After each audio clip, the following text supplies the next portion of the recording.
नमस्कार शर्मा। तो दोस्तों, ये कहा जा सकता है कि उत्तर प्रदेश भाजपा इस वक्त एक बहुत ही मुश्किल मोड़ में है और ये कहा जा सकता है कि इन दो चेहरों, उत्तर प्रदेश के मुख्यमंत्री योगी आदित्यनाथ और प्रधानमंत्री नरेंद्र मोदी के बीच में जो मतभेद हैं, उनके चलते इसका सीधा असर 2022 के उत्तर प्रदेश चुनावों पर पड़ सकता है।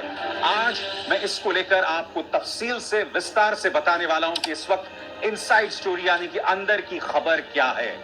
मगर उससे पहले क्रमों पर निगाह डालना पड़ेगा, दो घटनाओं पर निगाह डालना पड़ेगा। सबसे पहले इन दो शहरों पर गौर कीजिए।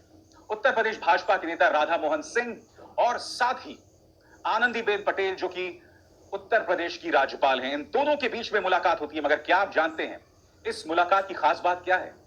इस मुलाकात में राधा मोहन सिंह एक बंद लिफाफा लेके पहुंचते हैं। इस बंद लिफाफे में क्या है, कोई नहीं जानता। कई तरह की थ्योरीज इस वक्त काम कर रही है। कोई यह कह रहा है कि इसके अंदर विधायकों ने कहीं ना कहीं बगावत की है उत्तर प्रदेश के मुख्यमंत्री योगी आदित्यनाथ के खिलाफ। इस वक्त इस बंद लिफाफे को लेकर सिर्फ और सिर्फ सुगबुगाहट है और कुछ नहीं। इस मुलाकात के क्या मायने, अभी कुछ देर बाद मैं आपको बताने वाला हूं। और दूसरा घटनाक्रम, इस बात को लेकर चर्चा बहुत बुलंद थी कि योगी आदित्यनाथ मंत्रिमंडल विस्तार कर सकते हैं और मंत्रिमंडल विस्तार करने का दबाव कहीं और से नहीं बल्कि केंद्रीय आला कमान यानी कि प्रधानमंत्री नरेंद्र मोदी, अमित शाह और जेपी नड्डा की तरफ से आ रहा था। मगर अचानक शाम को तमाम न्यूज चैनल्स में खबर पहुंच जाती है कि मंत्रिमंडल का विस्तार करने का सवाल ही नहीं पैदा होगा। इसका अर्थ क्या हुआ दोस्तों? प्रधानमंत्री नरेंद्र मोदी योगी आदित्यनाथ से कह रहे होते हैं कि मंत्रिमंडल का विस्तार करो, मगर योगी आदित्यनाथ कह देते हैं नहीं, ऐसा कुछ नहीं होगा। और उन्होंने मंत्रिमंडल का विस्तार नहीं किया। इसका अर्थ साफ है कि योगी आदित्यनाथ इस वक्त केंद्रीय आला कमान से सहमत नहीं है, नंबर एक। नंबर दो, योगी आदित्यनाथ और केंद्रीय आला कमान के बीच में एक कोल्ड वॉर चल रहा है, एक शीत युद्ध चल रहा है। और उन्होंने मंत्रिमंडल विस्तार क्यों नहीं किया, उसके लिए आपको इन दो चेहरों पर गौर करना पड़ेगा। ए.के. शर्मा और दूसरा चेहरा यहां पर है केशव प्रसाद मौर्य। कौन है ए.के. शर्मा दोस्तों? आज से 4 महीने पहले इस शख्स को इसी गाजे बाजे के साथ, जो कि आप इस तस्वीर में देख रहे हैं, लाया जाता है लखनऊ। ए.के. शर्मा एक रिटायर्ड आईएएस ऑफिसर हैं, प्रधानमंत्री नरेंद्र मोदी के बेहद करीबी। क्योंकि प्रधानमंत्री नरेंद्र मोदी चाहते हैं कि ए.के. शर्मा जो हैं वो उत्तर प्रदेश जाएं और वो कहीं ना कहीं नजर रखें मुख्यमंत्री योगी आदित्यनाथ पर। यही नहीं, मुख्यमंत्री योगी आदित्यनाथ से यह कहा जाता है कि ए.के. शर्मा को या तो आप डिप्टी सीएम बनाइए या फिर अपनी कैबिनेट में जगह दीजिए। मगर योगी आदित्यनाथ सीधे तौर पर मना कर देते हैं। मैं आपको बतलाने वाला हूं दोस्तों, इस पर बीबीसी की खबर क्या कहती है जो इस वक्त आपके स्क्रीन पर है। इस काल्पनिक बदलाव की वजह सीधे तौर पर यह बताई गई कि इसका मकसद मुख्यमंत्री योगी आदित्यनाथ के प्रभाव को कम करना या उनकी कथित मनमानी पूर्ण कार्यशैली पर रोक लगाना है। जी हां, इसलिए ए.के. शर्मा को लाया गया था। और 4 महीने का जो मैंने जिक्र किया, आपको एक और चीज पर गौर करना पड़ेगा।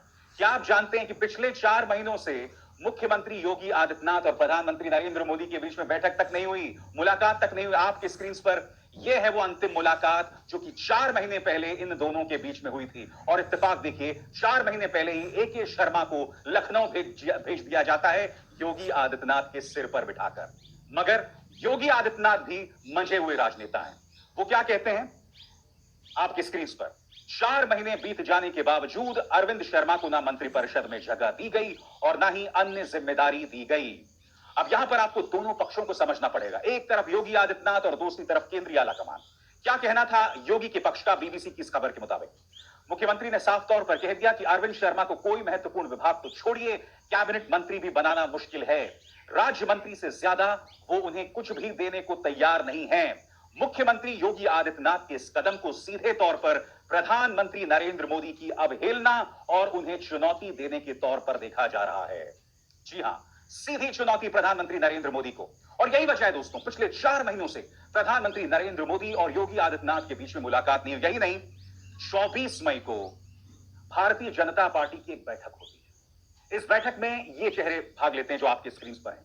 प्रधानमंत्री नरेंद्र मोदी, गृह मंत्री अमित शाह, बीजेपी अध्यक्ष जेपी नड्डा और आरएसएस के नेता दत्तात्रेय होसबोले। ये बैठक उत्तर प्रदेश चुनावों को लेकर थी। मगर क्या आप जानते हैं कि इस बैठक में योगी आदित्यनाथ को नहीं बुलाया जाता है, जिसका मतलब ऑल इज नॉट वेल। अब मैं आपको बतलाना चाहता हूं कि योगी आदित्यनाथ के इस फैसले पर, जिसमें उन्होंने ए.के. शर्मा को शामिल नहीं किया मंत्रिमंडल में, उस पर क्या कहना है केंद्रीय आला कमान का? पार्टी का नेतृत्व योगी आदित्यनाथ को यह अक्सर याद दिलाता है कि वो मुख्यमंत्री किसकी वजह से बने हैं और मौका पाने पर योगी आदित्यनाथ भी यही जताने में कोई कसर नहीं रखते कि नरेंद्र मोदी के बाद बीजेपी में प्रधानमंत्री के विकल्प वही हैं। तो देखा आपने, यहां पर साफ तौर पर रस्साकशी चल रही है योगी आदित्यनाथ और प्रधानमंत्री नरेंद्र मोदी के बीच। तो एके शर्मा को मंत्रिमंडल में शामिल नहीं किया गया। अब इस दूसरे चेहरे पर गौर कीजिए, केशव प्रसाद मौर्य। केशव प्रसाद मौर्य जो हैं वो ओबीसी समुदाय से आते हैं और पिछले काफी अरसे से उनकी अवहेलना हो रही है। जी हां, उनको टारगेट किया जा रहा है।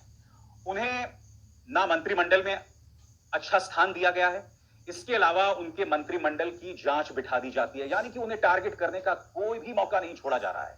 तो एके शर्मा हाशिए पर और केशव प्रसाद हाशिए पर, और इस बात को लेकर केंद्रीय आलाकमान योगी आदित्यनाथ से बहुत नाराज है। उधर कार्यक्रम की शुरुआत में मैंने आपको बताया कि राधा मोहन सिंह पहुंच जाते हैं आनंदीबेन पटेल से मुलाकात करने। इस मुलाकात के क्या मायने हैं, मैं आपको ले चलना चाहता हूं भारत समाचार नाम के न्यूज चैनल के विश्लेषण की तरफ। क्या कहते हैं उनके पत्रकार आपकी स्क्रीन पर। अब राधा मोहन सिंह द्वारा आनंदीबेन पटेल को सौंपे गए लिफाफे में आखिर क्या है, क्या हो सकता है? मंत्रिपरिषद का विस्तार और शक्ति संतुलन, या फिर इससे भी बड़ा फैसला? इसके पहले आपको याद हो, बस्ती दौरे पर गए मुख्यमंत्री को अचानक राजभवन से फोन जाना और उसके बाद लखनऊ वापस आके घंटे भर के बंद कमरे में वार्ता हुई थी।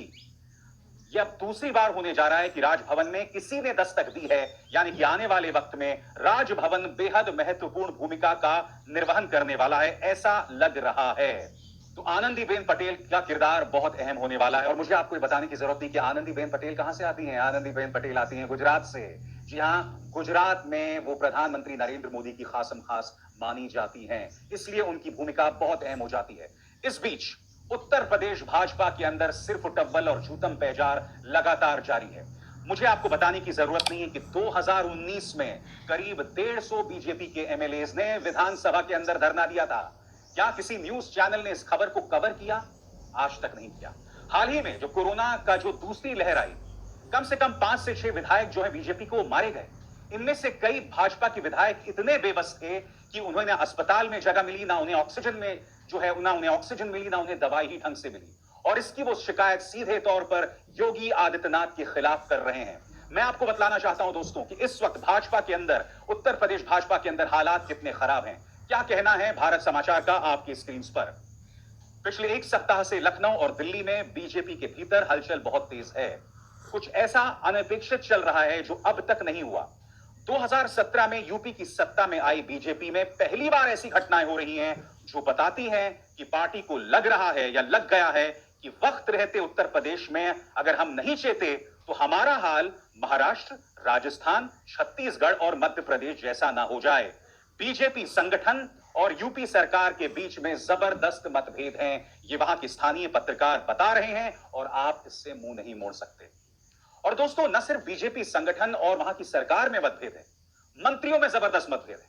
योगी आदित्यनाथ लगातार केशव प्रसाद मौर्य को टारगेट कर रहे हैं। उनके जो स्वास्थ्य मंत्री एक जमाने में सिद्धार्थनाथ सिंह, उन्हें हटाकर एमएसएमई का मंत्री बना दिया गया है।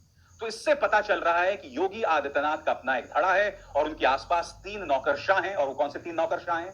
एसपी गोयल, अवनीश अवस्थी और नवनीत सहगल।